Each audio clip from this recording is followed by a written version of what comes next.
এখানে দেখানো হচ্ছিল মানব বিবর্তন কিভাবে হয়। আমাদের পূর্বপুরুষ নাকি এক প্রজাতির বানর ছিল। সাক্ষাৎ প্রমাণ পাওয়ার পর মনে আর কোনো সন্দেহ থাকলো না। এটা দেখেই চেঁচিয়ে উঠে বলি, তারানাথের পঞ্চমুণ্ডী আসন। সঙ্গে সঙ্গে এক গাড়টা পেছন করে দেখি সিকিউরিটি গার্ড। মাথায় হাত বুলাতে বুলাতে চুপ করে এসে বসলাম সিটে। দিয়ে জয় শ্রীরাম জয় বাই গুরু বলে ঢুকে বললাম জোরাসিক পার্কে। প্রথমেই ঢুকে ঢুকে দেখাচ্ছিল ডাইনোসর মরলো কি করে। মারলো পাউরুটি মিষ্টির সঙ্গে কি একটা খাইয়ে দিয়েছে, খাওয়াবার পরে অসাড় হয়ে গেছে। এ আবার আমাদেরকে দেখে খামোকায় চেঁচাচ্ছিল।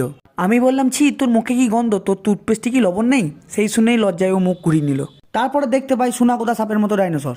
এই বউ পাগলা আবার এর বউকে খুঁজছিল। আতা গাছে তোতা পাখি, ডালিম গাছে মৌ, ভালোবেসে মনের মতো আনলাম ঘরে বউ। এই মালটার মুখ দেখে আমার এই মালটার কথা মনে পড়ে গেল। দিয়ে একে সালমান খানের তরফ থেকে হাই বলে বেরিয়ে পড়লাম।